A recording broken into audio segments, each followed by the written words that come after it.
Yeah, yeah. Good morning and welcome, Maria Granlund. We're very happy to have you here today. Oh, I should say good evening to you, as it is in Sweden right now. Yes. Thank you very much for sharing your time and your knowledge and your wisdom. Very much appreciated. Thank you. Right, so we're here to discuss the Swedish, Danish-born Swedish author Helena Nyblom, which I'm sorry to say a lot of Australians know very little about. I think she was mainly introduced in a recent Australian novel called The Seven Skins of Esther Wilding. And that's how a lot of us discovered her.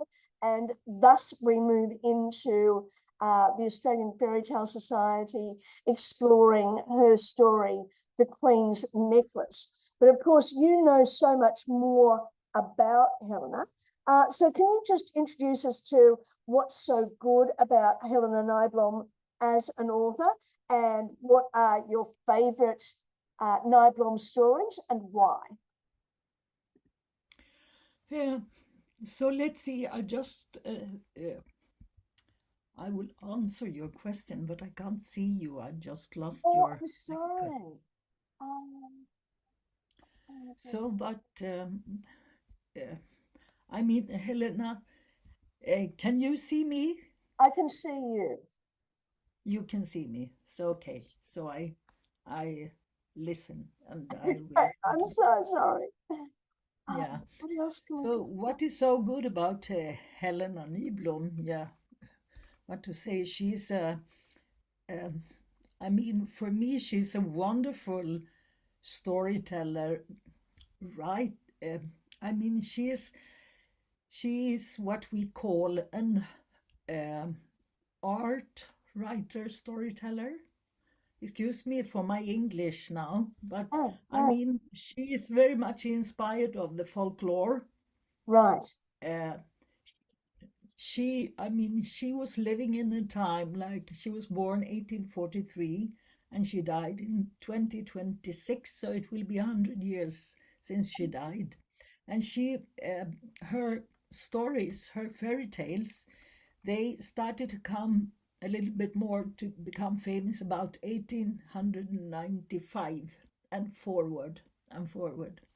And she had been writing a lot of other things before, but let's try to hold it to her fairy tale stories.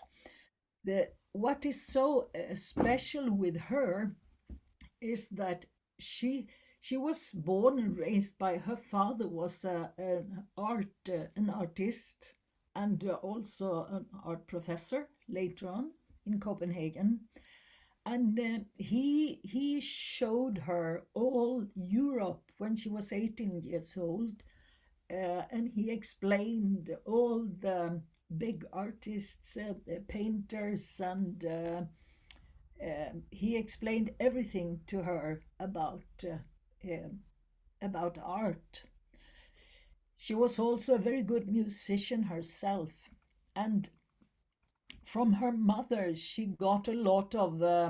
Her mother was very special and loved nature and could, as a child, she said they will go sometime out with their mother and she will just stop and look at a flower or a bird or something in the nature, and as a child they were had to stay still, but this is where she also get this. She has a beautiful feeling, and I used to say that the the painter, the Yes. artist who paints with a uh, how do you, what do you call it in English? Yes. But painting with words. Yeah, she is drawing. She is writing with a pencil. Yes. She's drawing. She's making pictures, Yes. fantasy details, and it's also there's a very um,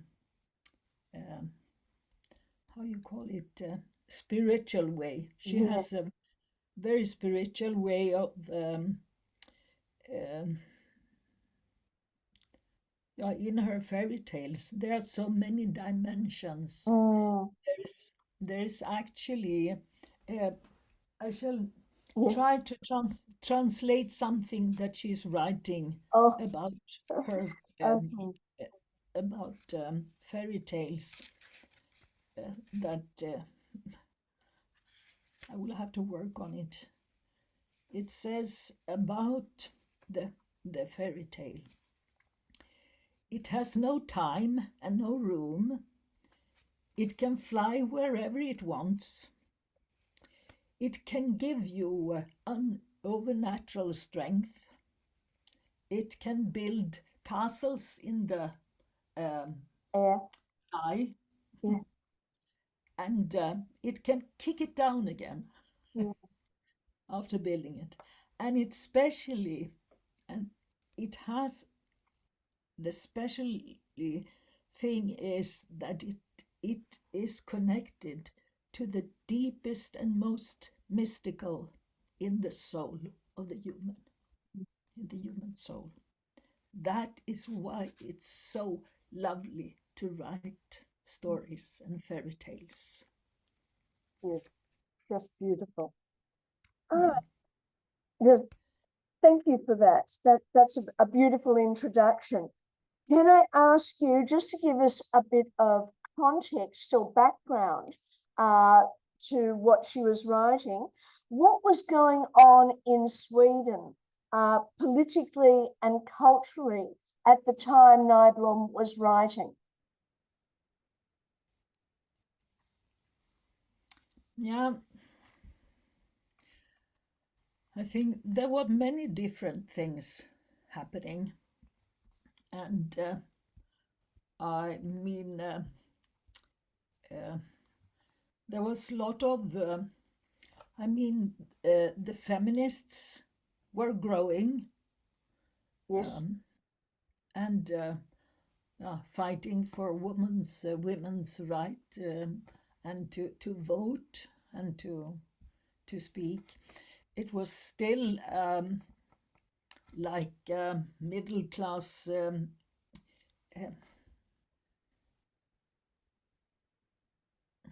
when I'm talking about the feminists, so uh-huh. let's say like this that Helena, she had very strong connection and discussions and friendships with big feminist females like Ellen Key, who wrote the book um, "The Child's" about the children's 100 year. It's the 100 years of the children. She Okay, was they were putting up from um, I mean, Helen hardly went to school. She had some few years, otherwise she was taught at home.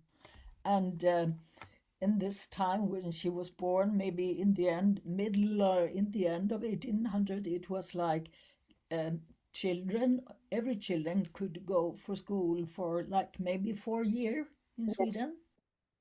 And and in the beginning, they used folk tales in the education, but soon they started to see that they needed something more. And also, I think the middle class was also maybe the folk tales wasn't that very yeah, keen, good for to tell for children's in the middle and upper class. They yeah, needed something more delicate, but it was also a time for women who were writers, who yeah, were not allowed.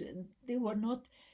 Uh, they could do. Oh, you can do children's books. yes, You can write. But also, if a woman wanted to, you can be a teacher, but only for the small children, yeah, and until you get married. yeah, This was the time, and but many women started to yeah, fight for their rights. Helen, who came from Denmark, she was brought up in a totally another, a very free family. uh, but still strict. You had to be strict in one ways, polite and strict, and do what you have to do, but also very free, mm, very free. They were allowed to join whenever all adults were coming. So H.C. Andersen and many big writers were coming to their home, and the children were playing, and they were there. There was nothing wrong with that. But in Sweden, so when Helen comes to Sweden, and the feminist women, they started to invite her to come and speak because she was writing a lot other things than fairy tales. She could tell stories about what was right and wrong. She was not afraid of speaking her mind. She could be very kind and very, but she could also be very sharp and very mean in a way because she yeah, spoke her mind, her heart yeah, directly. yes, Sometimes too much, yeah, but in her heart she was so kind and so, and she, for her, this was nothing. She said, why can't women and men speak the same? This is uh, uh, that was not a problem for her. yeah, So there's a story where the feminist women, they wanted to invite her to speak, um, and she said, I will not come to speak to you if you don't invite one man, because for her that was not a problem. yeah, Uh, it could be too much from the women's yeah, for her.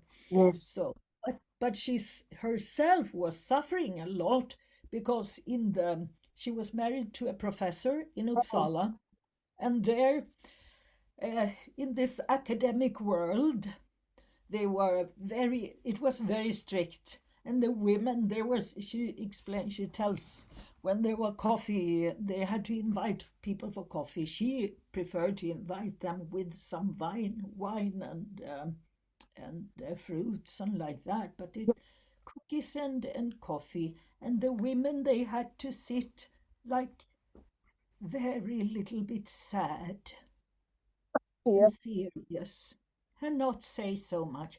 And she wanted to be in the discussion with the men.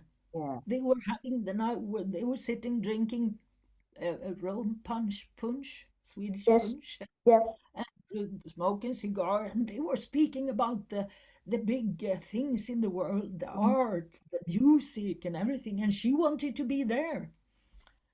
So this, um, so there were many things happening in the yes, political. yes. So, what would you say influenced her writing? What? What sort of things were influencing her writing? Uh, the daily life, the Okay, daily life, yeah, except for the um, for example, she could um, she liked more uh, the simple people or the yes, yeah, aristocrats. The middle class people, she didn't like them. She because they were so stuck yes, in rituals, in things to do, but it was empty. There was nothing in it. No, no, um, no spirit. It was so. She could also write critics about things in life. She could about when the telephone was coming, that people were sitting and they stopped um communicate. They were sitting and just like nowadays, exactly, yes. like nowadays. Um, Yes, and she could also say that women, um, for example, there is nothing wrong with taking care of a family. mm, For example, if you or if you want to be an artist, if you only want to be an artist, let's be an artist. Or if you want to be at home, and so you can be at home. But actually, she says also that. You should only marry if you can't resist it out of love. Yeah. But she was someone while the society now they started to criticize the home the homework of the wife. She Mm, was the opposite. She was like that. Okay, I'm an artist, but I love to take care of my family. I yeah. love to Oh, take care of others, of other people, and it's important to do good. This is a job also, and you shall take it serious and you shall respect it. And sometimes she had help, and then she respected those people who had the other knowledge. And but of course, she struggled in her life also with to because she was a free spirit. She wanted to go out in the nature in summertime. She wanted to have conversations. She could be madly in love with people, with many people, or with some other man, but it was in a platonic way. She would never go over yeah. like in the sexual way. No. Actually, you were writing something about Freud, and so this is the era where people were where Freud was talking about the uh, sexuality that were forced down. For her, it was not like that. She loved to love, Yeah. but it was in a platonic way, in a spiritual way, Yeah. which is also connects her also with her faith. Right. Um, she always had a faith, a very also very inspired of the creation from her mother's Mm, side, mm, and which will also, by many reasons, make her also convert to the mm. Catholicism. Yeah. This Yeah. is also in 1895, but that has to do with some other things to do also with uh, all the children, where she becomes more alone, and so Oh, right. she has actually she has I mean she had gave birth to 7 children. First, the first child died after half a year, and that made her very, very sad. Yes. Then she raised in 10 years. She 6 children. So Oh, she yeah. uh, they became artists, all of them. There's one girl, one daughter, Ellen, and um, then there was also one of the Swedish prince, the king, Oscar II. He had 2 or 3 of his sons. They were supposed to study in Uppsala with her husband, Yeah.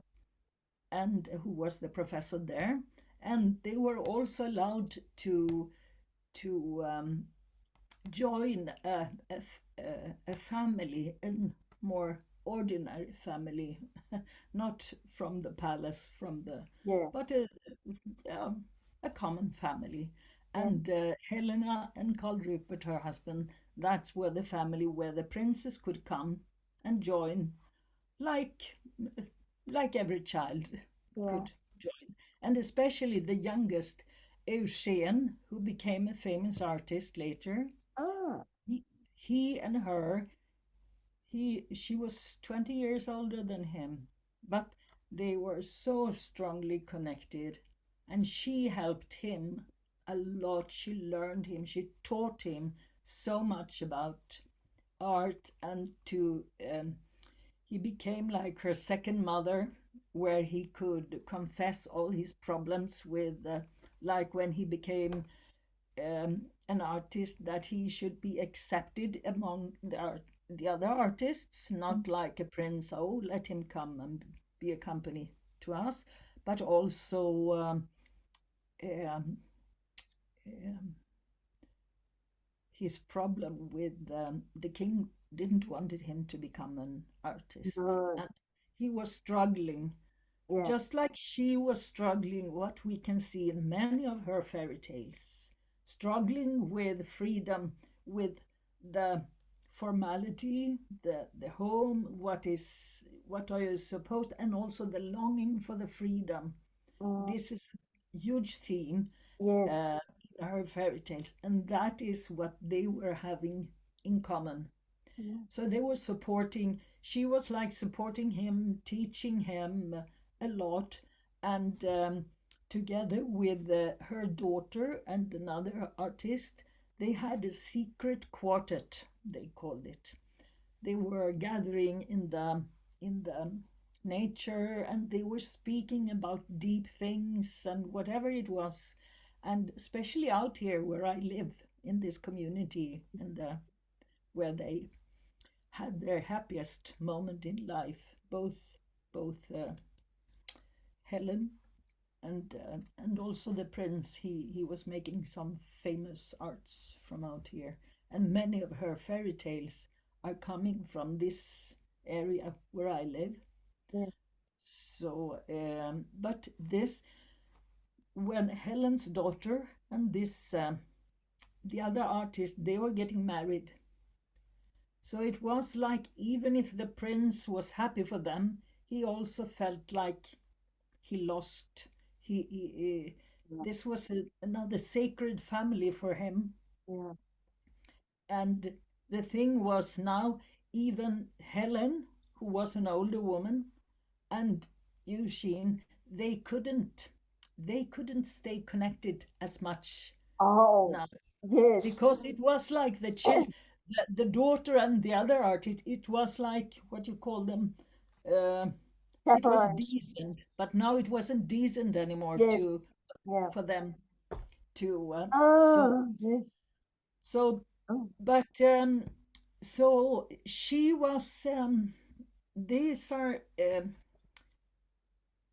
sh- the thing in her fairy tales especially, and what has connected me with her fairy tales, except for this the beautiful the beautiful way she's painting her stories with the words. yes. uh, like I mean I'm a storyteller, Yes. so and this is more like I'm also an actress, Yeah. so this is sometimes with her stories I have to tell them word by word, especially at some parts because the beauty is in the words, the way she describes it. Yes. So otherwise, with a common folk tale, I can jump Yes. like I Yeah. in Yes, another I do free know. way.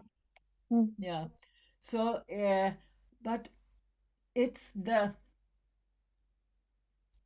I'm just thinking when they say the children stories for children, because the children needed to have better stories and beautiful stories, and this was also a way for the women who were writers to to come out yeah. and to make new stories with Mm, the old themes. But in her stories, like I mean, they're adult stories yes. as much as children's stories, Yeah. and there's this depth. There's the nature painting, and the depth is very very deep depth. Like I have my favorite story of her is the Swan Svanhamnen. Yes. It's the three girls coming. They are swans, Yes. and they are taking off their swan costumes, and one is losing. There's an old woman coming and finding her when they are swimming in the lake. And there's an old woman finding this her costume, her like, oh, this I will have in the winter time. It will good, and she brings it, and the princess is stuck, and she has to go to the castle, and she start to be like first they are afraid of her, they think she is a pagan, it's Mm, like the huldran from the forest, there's a woman who's with long long hair, that is naked, that you she can be like a not a really not the classic witch, but she can um, oh, catch. Sorceress, an enchantress, a magic woman. She's a magic woman, like the trolls. Yeah. She's the woman of the tree. She comes from the tree, some of the tree, the tall tree, like the long, long hair. And she can be very, very beautiful. And she can be naked and when you find her, but she can also wear dresses and she can have a tail. And sometimes, but she can also be an ugly woman. And she's known for, especially for the to take the men working in the forest to betroth them to so that they can't leave her. They are crazy. They get uh, thinner and thinner, and so if your husband is catched by her, you have to know a special spell Mm. to get him free. Anyway, but in the end she will become the prince of the castle. He will marry her, Yes. and they she has a lovely life, but every autumn she is like lost. She's looking for whatever it is. She has forgotten what she's looking for, but she's looking Oh, for something. yeah. So and then finally one day she finds this uh, swan Yes. costume of her, and then she remembers that this was the place where she was stuck many years back, and she takes the costume and she puts her body into it, and she start to feel the wings, and suddenly she's lifting up and flying all around, and then she disappears. She's gone. She doesn't Ah, come back. So there's a there's not yeah. like, and she's free, and but the prince he's looking for her, but finally he remarries another woman, and he gets a lot of children, which they didn't have children, Yes. and but every autumn he wonders who are Uh, those swans. This was very short. yeah. This Yeah. is a beautiful story, and it is we have those swans here, and so uh, yeah, So so when we're looking particularly at the Queen's necklace, yeah. so can you think of any? All right, I was going to say any stories that inspired it, but let me think first about the power and freedom of the main character, Blanche Fleur, um, has in that story. Uh, Now, the main thing is that she is just a token wife, a trophy wife to the king, and he has given her this necklace with very strict rules about how she is to use it. And she secretly gives away the pearls of the necklace to help the people in their poverty, in their need. Uh, but I want to ask you, do you think how powerless is Blanche Fleur? Because she never really confronts the king or tries to talk to him or speaks out. All her behavior is very secretive. Hmm. So yeah, first of all, I haven't found anywhere where she's actually writing about this story, or someone else has writing about this No, story. oh, not even in Sweden. Okay. No, I can't. I'm really looking for it, and I'm still looking for it in the books I have, and see if I Yeah. can find someone. I don't remember it at least. I know this is one of the stories I've had for for many years now, that thinking, oh, I will tell this story, I will tell this. Yes. So it is in my mind, and but I haven't found anything really written about it. Okay. What I do think is, first of all, when I think it came out in a book 1908, I think somewhere there. Mm. Anyway, I think in this time, Alexander Dumas, he was writing about the Yes. musketeers and the queen's necklace, Yes. or there. Yeah. And I have a feeling that she has read that there is some kind of, that she has picked up some kind of influence Right. from this, because I mean, she's very sensitive to what is happening in the Mm. world, Mm. what is writing, what is in I mean, in Europe, in US, in Spain, in all the world. So, um, um, and literature and whatever. So it that could be one possibility. Um, and because there, and then later on there are also some others writing about, like Queen's Necklace, or another storyteller also, and writer, and some other book also. So that could be one theme. Yeah. But then also, like I say, she has also um, she has been writing, for example, there is one story which is called Yes and No, Mm. Yes and No Fairy Tales. Mm. The story is about one daughter who can only say no to whatever happens, and one daughter who can only say yes to whatever is told to her. And the one who always says no, she gets crazy about this sister who only says yes, yes, yes. Can't you say no sometime like this? Can't you? It's Yeah. like, and but of course, the one who says no, she struggles also when she finally find there's a boy who wants to marry her, and until he finally realize that he has to say the question in the right way. Do you mind marry me? For example.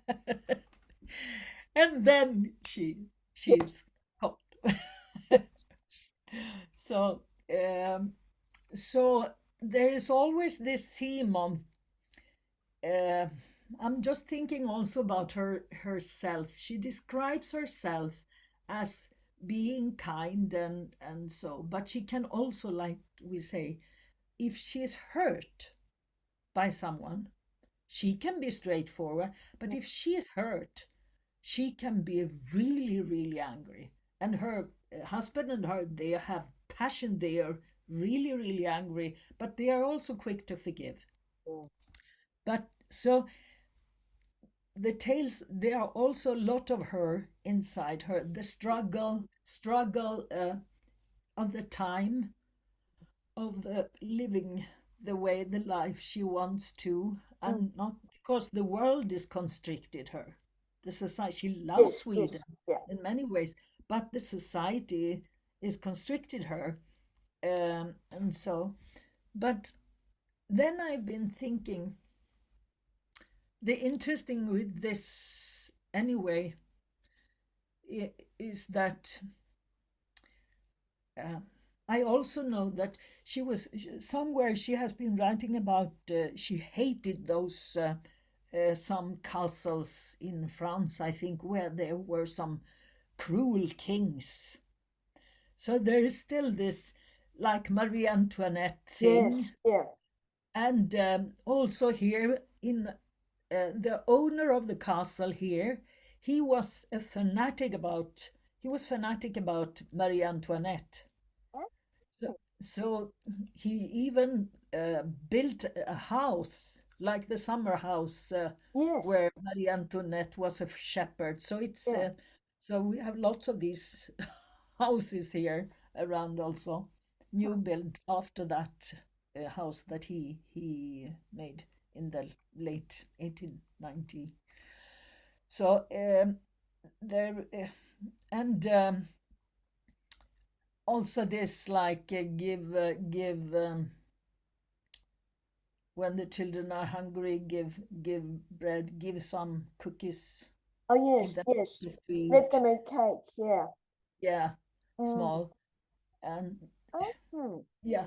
So but I still feel that the I mean this ugly king who is so uh, uh, dominant. It could be like men in that time. Maybe they were so narcissistic in a way sometimes, but it's there's also I'm thinking of the father, even though there's so much fear, there's power, and then and there's the fear, and also the fear of the father, and the father who's not supporting the daughter, but Mm. of course he wants to save all the family, and he is also what will we cannot say no to the king. We have to do whatever the king says.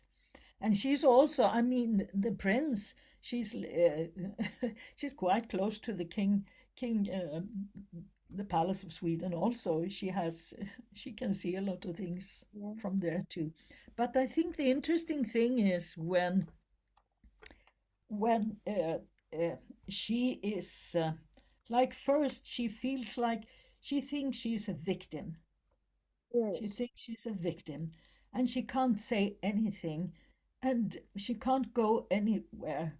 And then finally, when she comes to the church and see the altar, it's so poor and so simple, there is then there's something wakening up in her that feels that I mean, she's still, even if she is in prison, she Mm. still can see, oh, I have this. It's the like a Thanksgiving, like I have this. We have golden plates. We have all this, and here in the church, there comes this strong faith that Helena also has.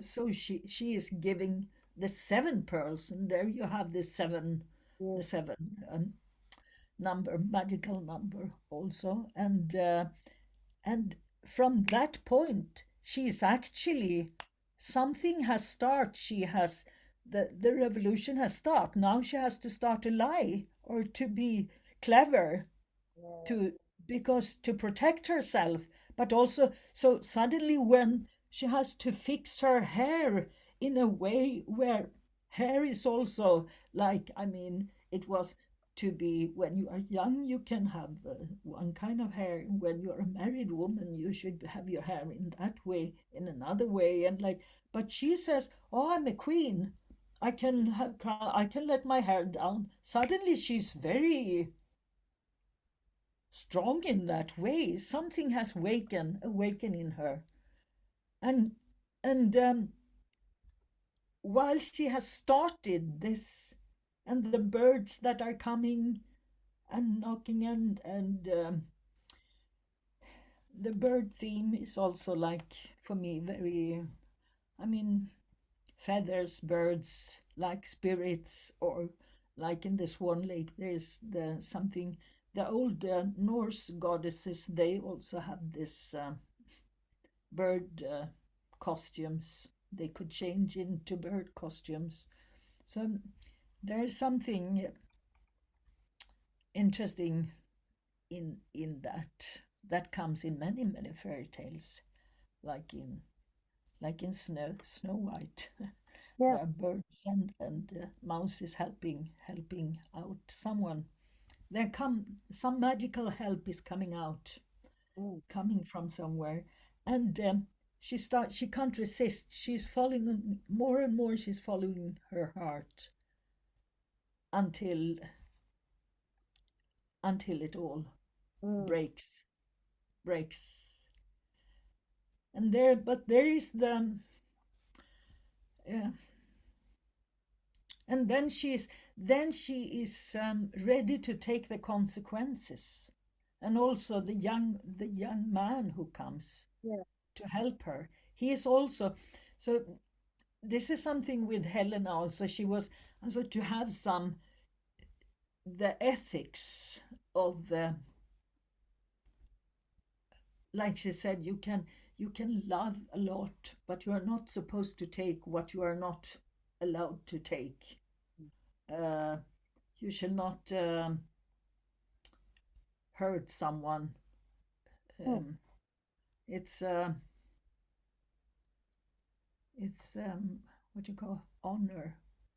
There is something when you really follow your heart, your soul, and the good way. This page, what you call it, the boy who comes, who is Yes, the page boy. he is coming and following, taking care of her. He feels he's like a knight who feels an on honor. Then we go to the musketeers again. Oh, The honor. right. Yes, of course. It's the honor to take care of the queen or to help to stand like Yeah, yeah. The diamond studs and the big race for that. Yeah. yeah, yeah, Oh, of course. Oh, I yeah. love That's that's great. yeah. Oh, that's so great. So um, Okay, you and then yeah. finally in help. I think both by help that sometimes you get help from somewhere else. I'm also thinking like if you know the story about Vasilisa and Baba Yaga. You know the story Yes, where yes. where she has to feed her mother tells her when she gives her the doll, she says, don't forget, if you feed it every night before you go to sleep, feed it, and then if you need help someday, you will get help. Yes. You cannot really explain it, but that is what happens in many fairy tales, and this is Yes. also Yeah. somehow That's what happens here. mm, But the other knights are helping the young boy, but and she gets help by the birds. They are coming back with the pearls. Pearls of for me, is pearls are much like pure something purity that has to do with purity. Uh, and and then I mean then uh, I mean, in a common story, you would think, oh, when she is free, that she will get married to the to yeah, this lovely young man. But yeah, no, he's he's saved, sent back to his father, and you don't know anything more about him. And she becomes the queen, and now she is ruling her country, and people love her, and she's ruling the world. yeah, In a good way for the good for the people. So that is a way of showing another showing strength, showing what even if you are afraid, if you have faith, yeah, which is so important for Helena, yeah, and even as I said to you, um, uh, when she converted to Catholicism, I think it was because as I said, when in this magical quartet with the prince, her yeah, daughter, and the other artist, the sculptorist, and her, when that broke, it was like I think her husband died also. He had been drinking quite a lot, and he died, and her mother died, and that is also when she was afraid of her mother. She wouldn't tell anything to her. Her mother was very open minded, but never come with your problems. You have to be strong and take care of them yourself. yeah, So, but Helena was not like that. But she was. She would not tell her mother that she was thinking of becoming a Catholic. But I think also in Sweden that time, if you had a faith, the church, the Swedish church, the Protestant, was very cold, Mm. very dark and cold in a way. And so I think that she loved the mysticism, the Yeah, smoke, the song, the music. yeah. Because there are many people actually converting to Catholicism in this time. Ah, And so I think that, and she met a nun that she had you where she could continue her deep discussions about world and about her problems and about her longing and passion and um, uh, so that is what made her take that step, because she mhm, thought that there's when the quartet was broken and she need everything was broken, she was more alone, and she didn't like to be alone. So she was longing for something deeper and deeper and deeper, and it was a spiritual travel she had.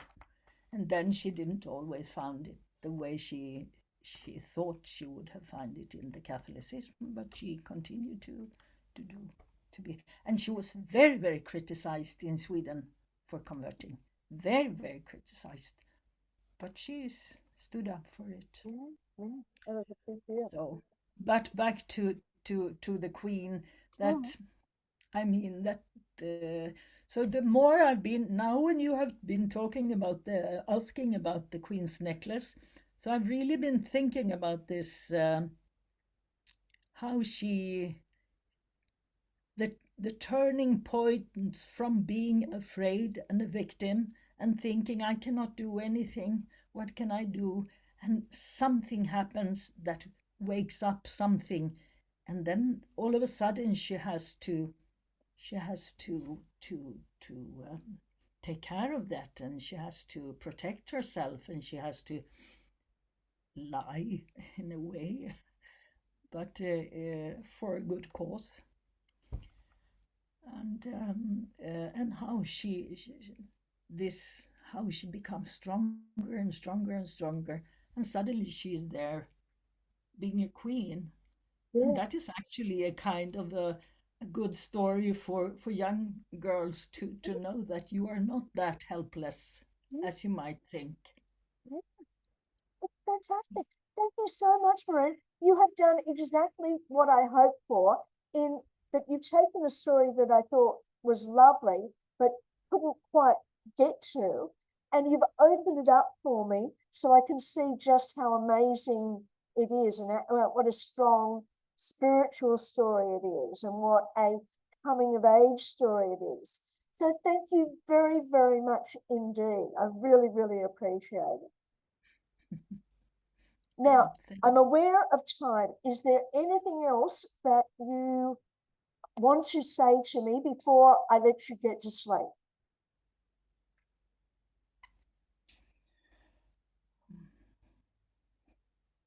There is probably, but I No, had well, something, but I've forgot it.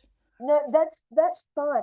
That you've given me a way of seeing the story, or several ways of seeing the story that I was blind to. So thank you very, very much, and I really, really appreciate your time, especially after a long day. So thank you, and I'm glad we've met, and I hope we make contact again in the future. Thank you. Yeah, I would like to see what you are doing with this. Yes, yeah. Well, Yeah. if you like, there will be an online meeting. We call them Magic Mirrors. So I will invite you to come to it. I'm not sure about the timing though, because as we know, Now time it's between Sweden broken. and Australia is tricky. I But can't hear you. It's like hacking. okay, don't worry about it. Thank you very much indeed. And I will, Yeah. stop recording. Okay, thank you, Marina. Sleep well. You have done a good deed today. There Thank you, you. there you are. Now I see you. Now I see you. Okay, all right. All good. Bye. Thank you. Bye